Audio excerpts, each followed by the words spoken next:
It's time for the hottest show in America. It's time for the Al Rucker Show, where you get the 411 from A to Z, special guests, and much, much more. So buckle up for a wild, wild ride. The Al Rucker Show starts now. Thank you for tuning in for the second hour of the Al Rucker Show. As always, Nikki Woods.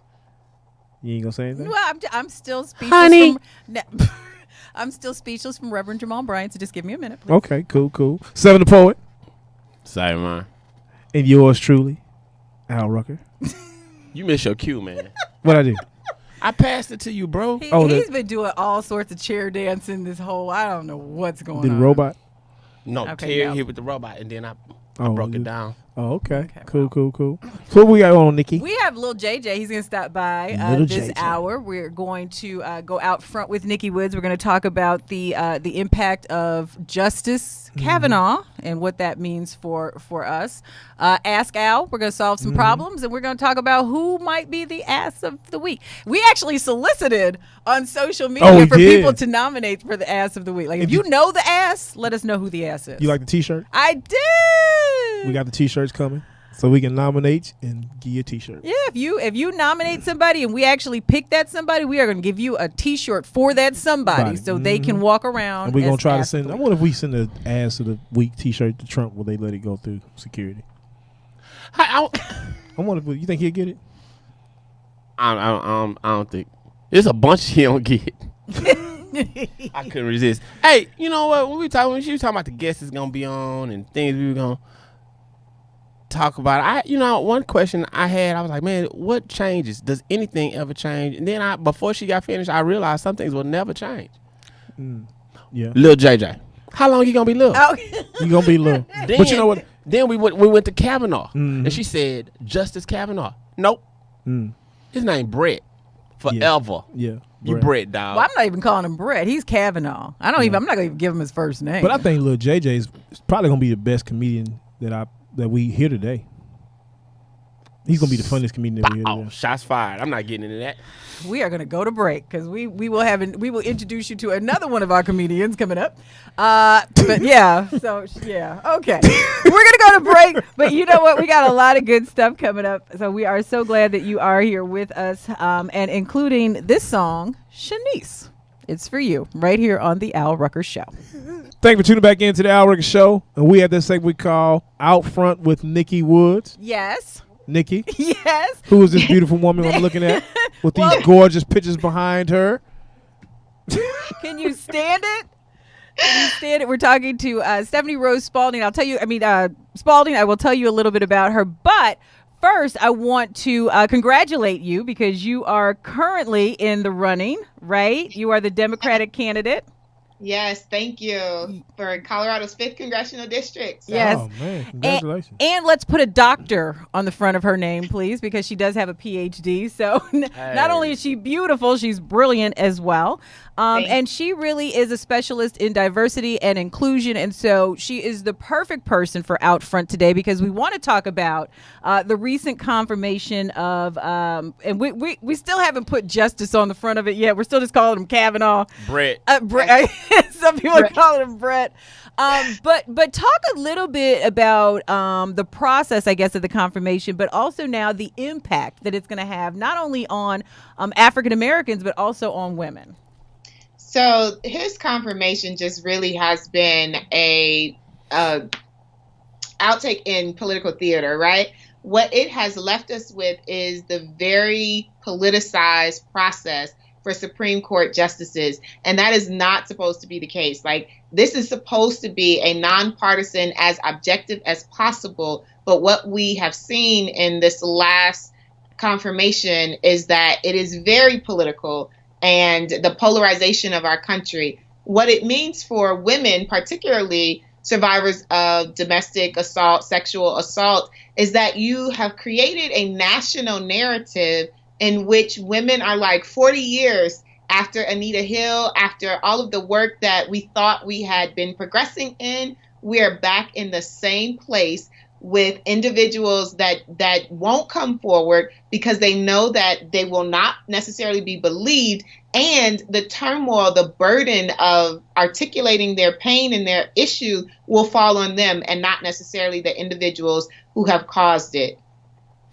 And I just saw a story, and I'm not sure if you've seen it yet, Stephanie, but Melania Trump just came out and said that anybody that's going to come forward and accuse anybody of sexual assault should always have proof that it actually happened. What is your response to that, and how damaging is it when women especially, and I don't know if you saw the clip where they, the 5 women were sitting around and they were talking about the fact that boys will be boys and every boy has committed something like Kavanaugh when they were in high school. What is the impact of women saying those things? Does it lend support? Is it different, or am I just being too sensitive?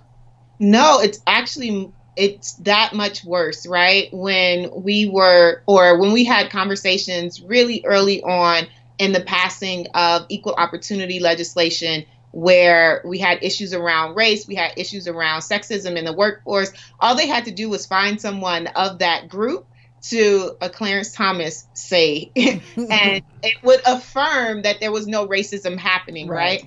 When, of course, that was not the case. Right.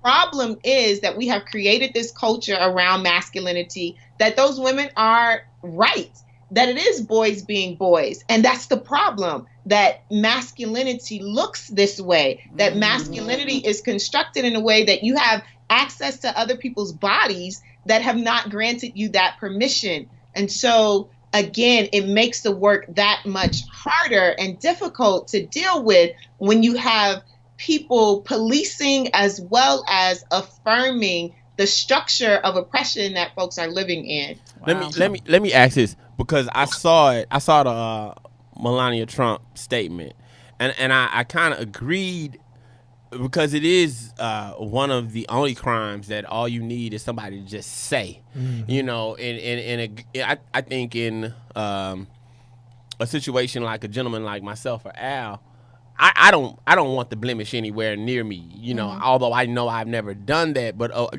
hey, hell hath no fury like a woman scorned. And I've seen some guys be falsely accused, and I mean, what is the is there a consequence for false accusation? Should there be a consequence for false accusation? I mean, how can we put some concrete technique or that's a great question to make these things stick when they're supposed to and not when they're not supposed to? Absolutely. Stephanie? So I would frame this in a parallel to when people say there's police violence happening and Black men are the target of police violence, and unless you come with some proof, then you can't make the accusation that police violence is happening. When in reality, we know that the system is structured in such a way that even if you have proof, it does not benefit who? Black men who are subject to the kind of violence that they experience. The reality is 9 out of 10 people who actually step forward, and have evidence, make the claim or what have you, their cases go ignored. Wow. So yeah, their cases aren't brought forward, which is why so many people don't actually come forward, whether they're women or men that have been abused, children that have been abused, because the system is so skewed against them that when they do come forward, it is so rare to ever get a conviction, to ever have their story told. And that was the difference in this case, right? Dr. Ford wasn't asking for a conviction. She wasn't even really asking at the time to tell her story. It became relevant because this individual was going to be appointed to the highest court that is supposed to be objective, right? And it came out in a way that she didn't necessarily want it to come out, but she understood her role and responsibility to the American public. Her life is destroyed, right? Her life, in the way that she has been living and learning to deal with her own trauma, she has been re-traumatized in a national way. Like, how do you recover from that? And people don't make that kind of stuff up to have their life nationally put on display. I'll say this, and I don't take this as no profound political statement or anything like that. But ladies, if you really, want justice, tell Pookie. See, because we don't hold court. You gonna call me and say, hey, man, we got to go over here and check this. And we're going to let you watch. It's okay, yeah. Turn the camera phones on. We're going to post it on social media. But it's going to be handled on that day. I'm glad that you prefaced that with that wasn't profound. But just to answer your question, if somebody does make a false claim, they can be prosecuted for doing that. So there is repercussions. But before we let you go, Stephanie, because I know you have a tight deadline, what is... The election is coming up November 6th, as you well know, because you will be running. So what can we do in order to make a difference in this situation? Is there anything that we can do? So I think we all feel so helpless. Again, this is the prime time to actually make a difference, right? If we do not want to continue in this kind of cycle where we are politicizing the courts, where people are running amok, we have to elect candidates that actually reflect our values. If you've been sitting on the sidelines, if you haven't researched who's running for office, and not just the big ticket items like governor or Congress and U.S. Senate, I mean, all the way down to the judges. If I ask right now, I'm not calling anybody out, if they have looked at the record of the judges who will be on their ballots this November, the vast majority of us are like, what you talking about, Willis? So this is where we can actually do that work to preempt, because again, Kavanaugh was on many courts before he got to be a nominee for the Supreme Court justice. Absolutely. All right. Well, thank you, Doctor. Thank you. And soon to be Congresswoman. We appreciate you. You can learn more about Stephanie Rose Spalding on her website, stephanieroseforcongress.com. We will be keeping an eye on you. Best of luck, and we appreciate you being on the show. Yeah. Thank you. Good luck. Good luck. Good Absolutely. luck. I love what you've done with the state. I come to Colorado often. Awesome. Thank you, Stephanie. We got more of the Al Rucker Show on the way, including some special information about us taking the show on the road. We're going to tell you more about that coming up next, right after this Al Rucker Show. Thank you for tuning back into the Al Rucker Show, and we are at the segment we call Out Front with Nikki Woods. That's what we call it, Out Front with Nikki Woods. And I love this guy only because he stirs up so much stuff most of the time that it just is just fascinating to watch. But I wanted to talk about relationships. I wanted to talk about balance in relationships and all that means. And so I put in the call to Stephen James Dixon. Stephen James Dixon. He is a father, he's a husband, he's a relationship expert, and he is author of the book Men Don't Heal, We Hoe. It's a book about the emotional instability of men and also love capacity. Welcome back to the Al Rucker Show. Thanks for having me. Excited about talking with you guys today. Mr. Rucker, how we doing today, partner? We doing good, man, but you got to tell me about this book. We're going to talk about it. So let's talk about balancing love, pleasing our partner versus building resentment for not saying anything. What does that mean? Just lately when I'm working with couples, I'm just getting a lot more couples who really don't know how to challenge their partners. They don't know how to compromise. They don't know where to negotiate. I got couples, for example, I got a boyfriend right now who couldn't tell his girlfriend, hey, I think you drank too much. Or I got a girlfriend right now who couldn't tell her boyfriend, hey, you need to keep a job and stop, quitting jobs and become more stable. And I think that leads to when we go into marriages that we can't challenge our spouses on things like, hey, I'd like for you to go to church with me, or I'd like for you to help more around the house. And so balancing love is about saying to our partner and being able to say to our partner that this is my expectation of the relationship, and this is fair and equal and solid. And that leads to a lot of couples just having resentment when you're not able to balance the love. Well, I think that, and I get it, because I know there have been several times where I wanted to say something and didn't say it, and then got mad about it because I didn't say it, but he had no idea I was mad because I didn't say it. Yeah. But I think a lot of times we don't say it because we don't want to cause strife. We don't want there to be tension. We want it to be peaceful, so we don't say anything. And I don't say anything about small stuff. Like, it's not worth the argument. Like, for example, say I'm sitting on the couch in the spot that everybody try to sit on the couch. Yes. But the remote control is on that chair way over there. Yes. I know she not talking to me. I'm not finna ask her, hey, babe, you'll hand me the remote? Because that's going to open a door for an argument. I'm going to get my behind up. I'm going to walk over there and get that remote, sit myself back down, and watch what I want. Yeah, but see the problem with that, the thing of that is the other woman gonna say, "Why you just tell me to give it to you? You mad? I would have gave it to you." Yeah, I'm mad. You know, Right, I'm mad. and really, what we want to focus in on are the things that are more strategic for a marriage, like financially, for example. We got one person who wants to buy a car, another person that wants to save. And so, is the person who wants to buy a car, you're able to say to that person, "Hey, it's not a good time to buy a car right now. This is the plan financially for our family." And so, I just continue to run into couples that really don't know how to challenge each other, and then you build resentment. So I'm really saying balancing love on the front end, but I'm much more concerned about the resentment that is built for someone who doesn't know how to be happy when they just eat it later. You can't keep eating it. It comes out some way, somehow. But you're doing it, I think, the right way. These are things that should be worked out before, like you said, before you actually get married, right? Exactly. So what I'm doing is challenging couples that while you're dating, if you acknowledge that you cannot challenge your partner while you're dating, what makes you think that you'll be able to do it once you get married? Like, for example, when I was dating my wife, she came in and said to me and said one day, "Hey, I need you to call me every day." And me being a man, I was a player, I was running around dating other people. I was like, "Call you every day." Like, I ain't doing that. Like, I ain't checking in with you. Slow down. This was back in the day. You know what I'm saying? It's 15 years ago. I'm not doing it. See, I told you. She was like, "If you can't call me and she was like, "But if you can't call me every day, then I don't think this relationship is going to grow." And so then I decided I want this woman. I'm going to call every day. So now we have, and then as we continue to date, it got to the point where I was like, "Okay, you're an actress. I can't marry an actress. What else do you bring to the table besides being an actress? Like, are you going to be in real estate? Are you going to sell Mary Kay? What else are you going to do? Are you a yoga instructor? You got to have something else in your portfolio for what you earn money besides just waiting on acting things." And so if you cannot challenge your partner in those type of ways, not only will you not grow, but the relationship won't grow. Okay. Did So you see my applause? Did you see my applause? I saw your applause, and I appreciate your applause. Okay, but give us some tips on how we can do that without it being confrontational or aggressive. Like, what tips can we have with the communication part of it, so that our partner can receive what exactly we're saying? No, don't say partner. Say women.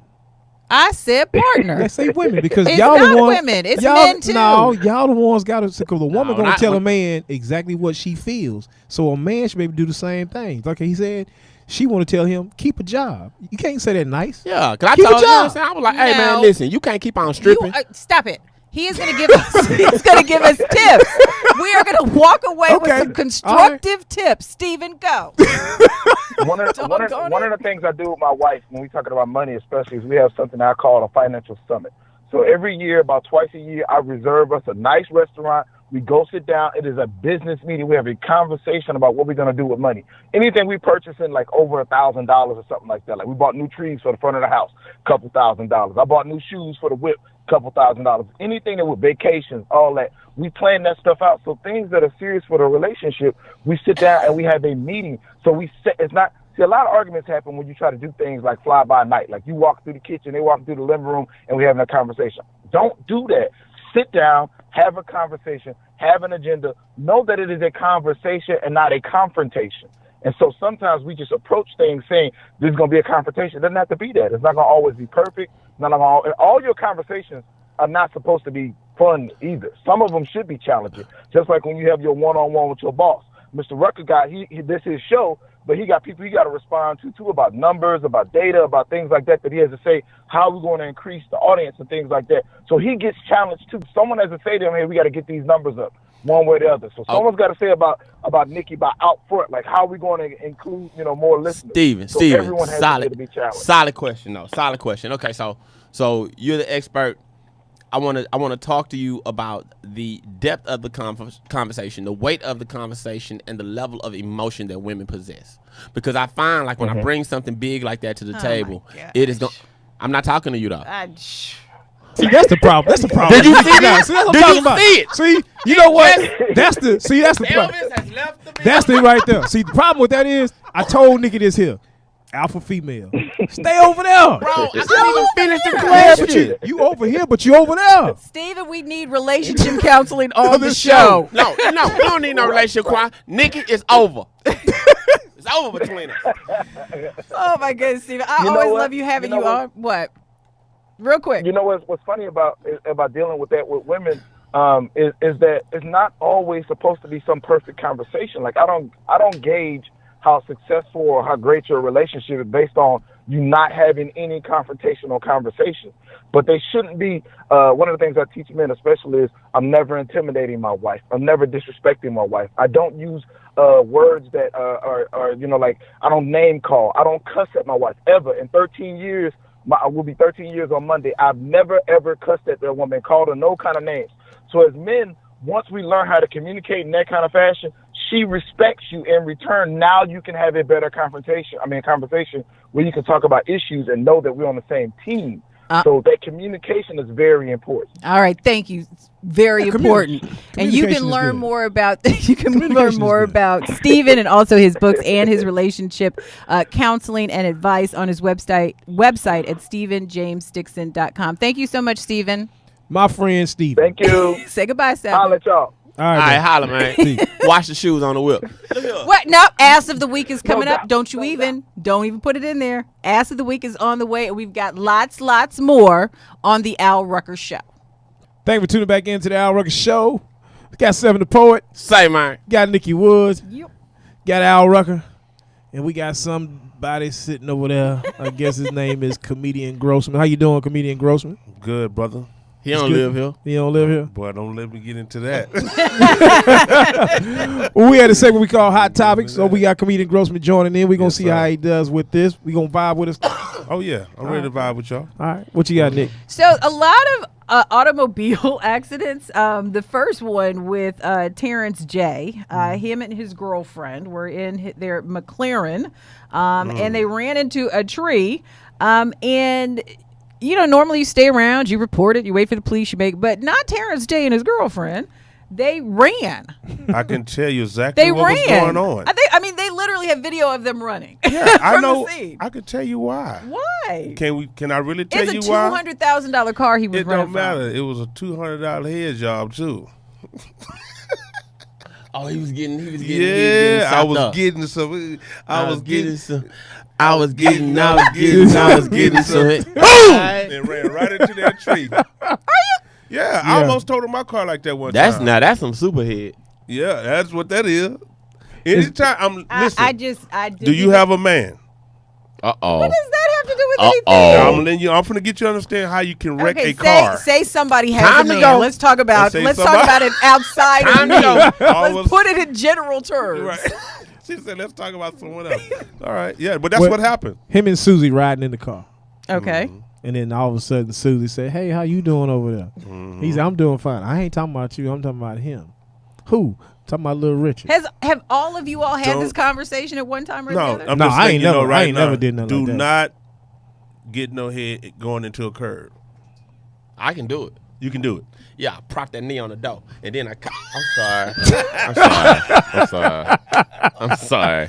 That's what happened. I'm telling you what happened. Nikki, what's coming up next? I don't think we should have you on the show anymore. That is crazy. It's the truth. Okay, tune in right now. Let someone tune in. They're going to tell you exactly what happened. Yeah, I'm going to find out from Terrence J. Why would you run it? First of all, how in the hell Terrence J get McLaren? That's number one. I'm trying to figure that out. It's only a $200,000 car. It's Terrence J. It's Terrence J. And his girlfriend. Have you seen his girlfriend is Jasmine Sanders. So I'm wondering with both the girl and the car. Yeah. I'm trying to figure out why the bros can't have a $200,000 car. That ain't no money. It's Terrence J. It's Terrence. Y'all do know he's like an accomplished actor. It's like. Okay. I mean, he he hasn't been on like a lot of high grossing films. You don't need that in L.A. Oh, I get it. Seven saying he bought that when he was doing popping. He was popping. He bought the car. Okay, makes sense. McLaren. Okay, well, I'm not saying it's like a pip. I don't know if I'd say it a pop. It was he pipped it one time. So you're saying they don't hit the tree head on, right? No, don't go back to that. Don't go back to that. I know you're a comedian. Head on. I like that. Yeah, but no, we're not going to do that. Head on. The other thing I want to talk about, we're going to move. You're the only one caught it. I caught it. That's why we said we're not going back to it. And the pole's still standing. Right. In other. And the rockets red glare. The bombs bursting in air. Through the night. that the pole was still there. You do do realize this is not Comedy Central, right? That this is like regular radio. You do realize that this is not Showtime. It's live. We had babies in the car going. Wait, this is not. That's that. how they got there. The Paul was in the car. I don't live here. I told you, I don't live here. The Al Rucker Show. No, you might not be invited back. That's right. Well, I'm about to enjoy myself today. You're gonna break everything Now out. they told me I ain't coming back. Go kick me out my efficiency after I paid my rent. She was the main one talking about, go get Terry. Yeah. Go get TT. I can admit when I'm wrong. Oh, Lord. We've got the Al Rucker Show is going on the road. We'll tell you more about that. Thank you. Tune back into the Al Rucker Show, and we're at this segment we call Ask Al, which happens to be my favorite segment. Wonder why? Name is in the title. Name is in it. Name is in the title. And this letter says, Dear Al, I love my mom, but we aren't seeing eye to eye right now. Ever since she and my dad divorced earlier this year, she has been spending a lot of money on a lifestyle that she could no longer afford. I think she is acting out, and the problem for me is that she expects me to give her cash to cover her purchases. I'm blessed to have a good job, but now it's starting to impact my finances. Plus, I haven't been upfront about the situation with my wife, so I'm feeling guilty on all levels. Al, what's your advice? Should I talk to my dad about her splurges? When do I tell my wife about giving money to my mom? Signed, Dear Mama in Florida. That's a tough one. It is. What you think, Seven? I was once in a situation where I had to simply tell my mother that I couldn't. And it was difficult because that is your mom. And my mother, being from Sunnyside, Texas, doesn't mind to lay the guilt trip on you. I carried you for 10 months. Not 10 months. and right when I went into birth, I died. And they brought me back to life to give you life. And my mama do that. So like I'm sitting there with this last $20 in my pocket. And I'm like, well, here you go. Right. But I went home broke. But I think that's different. I think the issue here is the relationship too, the marriage, like him not telling his wife. Like that's a big piece of it. Yeah, you gotta I hate tell the to wife. say it, and I know, because I'm not married, so this might not be the best advice. I would check that situation with mom and cut it off, and I would never say nothing.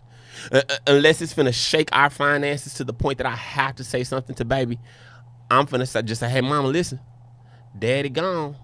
This the part where you peel back. You don't turn up. This is my last little donation to you, to your club outfits.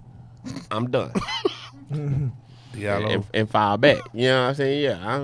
Yeah, you just got to have that conversation. But at the end of the day, unlike I will have the conversation with my significant other first. Anything dealing with money-wise, and that's why relationships or marriages all kind of fall apart. You kind of include everybody on it. It doesn't matter. If it's a few dollars, hey, had to stop by mom's today. She needed some money. Take care of it. Blah, blah. This what going on. Because what you don't want to happen is your mom gets around your significant other and then she brings it up. Now your significant other looking at you like, well, when this happened, it could be something very, very minor. And the minor things are always the ones that end up blowing up the big thing. So I try to make sure that I include, even like with my boys, like my oldest son, his go-to is mama. Mama, I need to borrow this. Well, I already told my wife, okay, when he does that, direct him to me. And because he know, both my boys know, they can go to mama first. And then they'll try to play that card. Mama may say, no, okay, let me go try dad. Let me go see with dad. So we stay on the same page at all times. That's dope. And I was getting ready to say, I mean, I think that when and I'm not married anymore, but when I got married, my parents, shut up. My parents, God. My parents, they were like, look, these are like 20 things that you all need to discuss. Like you need to think about, like, what if, you need to loan your in-laws some money. What if, somebody dies and leaves their children and you have to take them in? What if, something happens to the mother and she wants to live with you? Like, think about all those things because it's very real. I mean, I just operate. I loan my in-laws the same amount of money that they loan me. Nothing. So we don't never have no issues. And I don't even loan money. I really don't loan money. Yeah, I don't loan money. I rather give you. If you may hit me up. Hey, I need to borrow $300. Well, now here's $100, and I don't even expect that back. I'm gonna give you something I'm not gonna miss. Right. Yeah. Right. If I'm not worried about. Here's 50. But you Here's know what? 50 But on that 3 or But whatever. it is a little thing, because I could remember when I was, married, and like my mother-in-law would call and she'd be like, I need whatever to turn the lights back on. Mm-hmm. I'd be like, well, why didn't you call me the first time you got the notice that said the lights were going to be turned off? Oh, yeah, because now that you we paying the could have, fees. right, Yeah, so that we yeah, could have yeah, avoided we that ain't whole going. situation. And it used to be because that's not how I was raised. You know what I mean? And I'm not saying Yeah. that's the situation they wanted to be in, but that wasn't normal for me. And it was like extremely stressful. But it was, and everybody was like, oh, that's small. But it was a big thing. And so it's like some of these things you have to get on the same page about. I was listening to a financial expert who said that, maybe you should decide like up to $50. Yeah, You exactly. can just do what you want. But Yeah. after that, you have to have a discussion with your partner so that it's not a big deal. I have been watching my son's frugal spirit develop, and because he's starting to be the kid that always has money. Right. And I told him, he asked me about one of his little cousins or something, asked him to hold something, and I said, I'm gonna tell you like this: when I loan money to people, there are people I know I'm going to get my money back from, and then there are those who I pay to leave me alone. Right. Because I know that once I give them that money, they going to run from me. Right. Like I'm looking for them. But since I know I'll never get the money back, I just officially say I just paid them to leave me alone. But you know once what I you think do is- this, then once you do this, Do what? that's when they call your house. Say, hey, what you doing? Just say, I'm struggling. Okay, well, let me call you back. Right, they are immediately off the phone. That is a good point. They'll call you. All Doesn't right. sound like this is a good time. Let me give call you a call you back. right? Yeah. Oh, That's sorry. very Oh, yeah. Oh, hold on. Hold that thought right quick. Let me call you right back.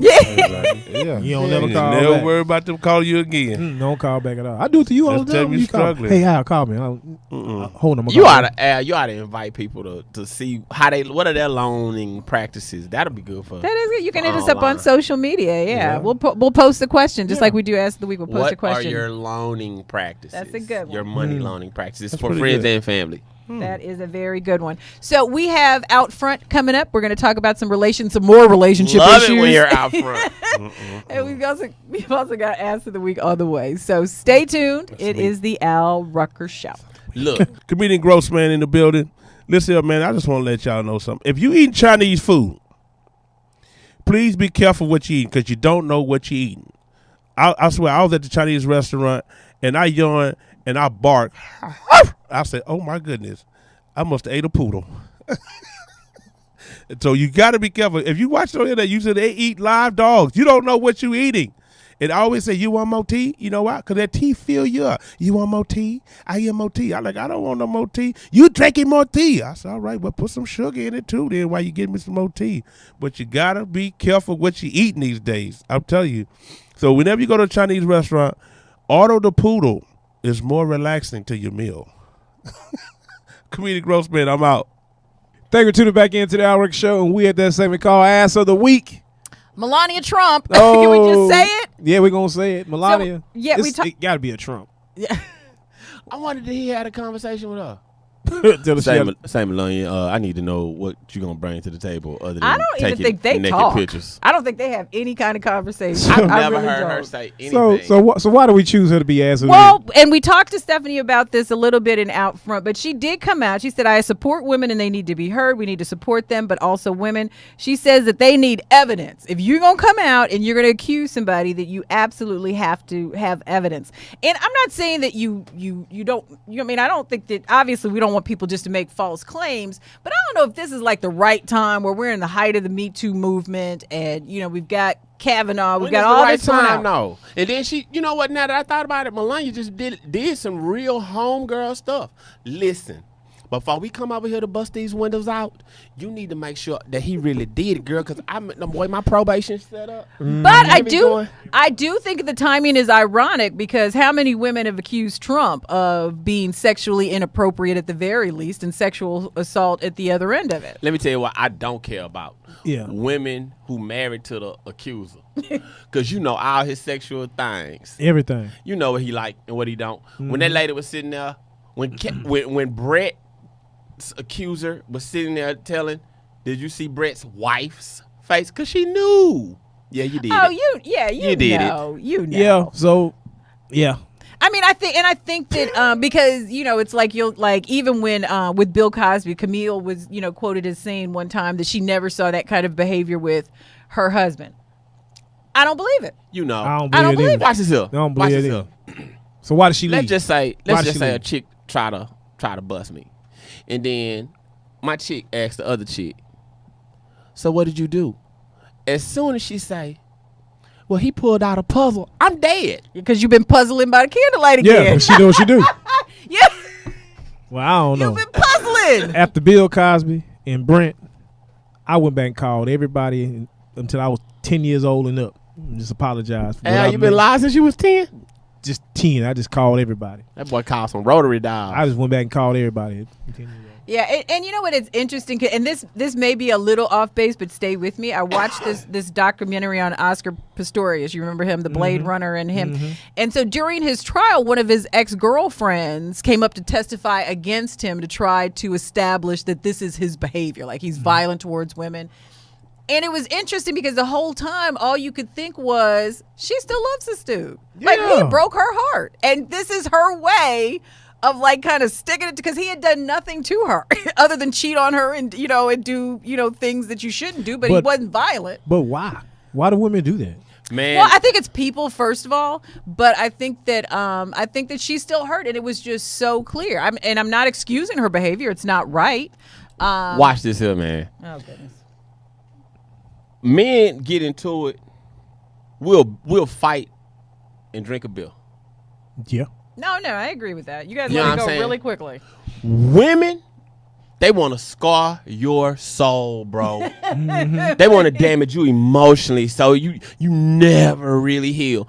A woman was explaining to me recently the premise behind Gone Girl. I never seen the movie. Oh, okay. That's a level of vindictiveness that. Man, that's psychotic.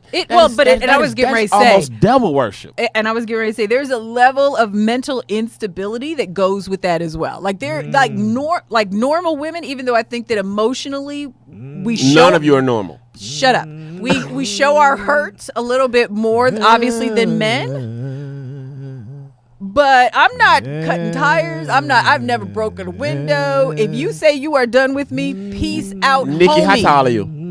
I'm 5'7". She was preaching. You really look like, if a dude try to break me. up with you, you'll be like, break up with me. This is Sparta! And just kick somebody dead. I have No, I don't think way too much self-esteem for that. Nikki ain't like that. Really? No, Nikki. You don't want me? Really? Why would I run after a man that has already told me once he doesn't want me? Why? It's a sport. That's not a sport. That makes me the prey. No, you pretend, and then once you got him back, you say, "I really ain't want you anyway." Nah, That's kind of like walking in the room. Yeah, that's and pretty petty, man. It's kind of like walking in the room, the lady butt naked, but then all of a sudden you start taking your clothes off, and she put hers back on. No, That's don't never have happened to. to me. It ain't never happened to me either, but that's very hurtful. That will be. I've done this though. I've Lord. been in a situation. She go in the shower and she come out. I'm gone. Yeah. That's why people stalk you.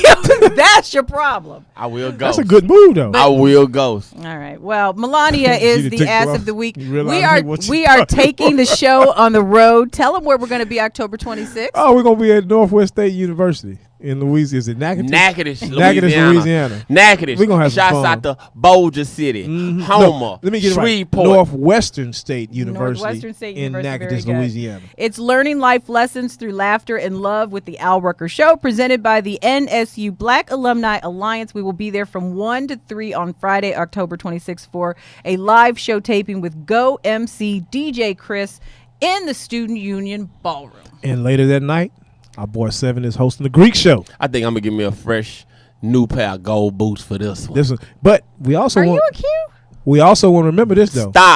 Stop. Thursday. What did you just ask me? Hold on now. Hold on. a I'm cute? gonna let you light into it in a minute. Thursday, the 25th, our very own Lala, Yes. who's on set now, shooting the Boomerang sequel. Yep. And you know what role she's playing?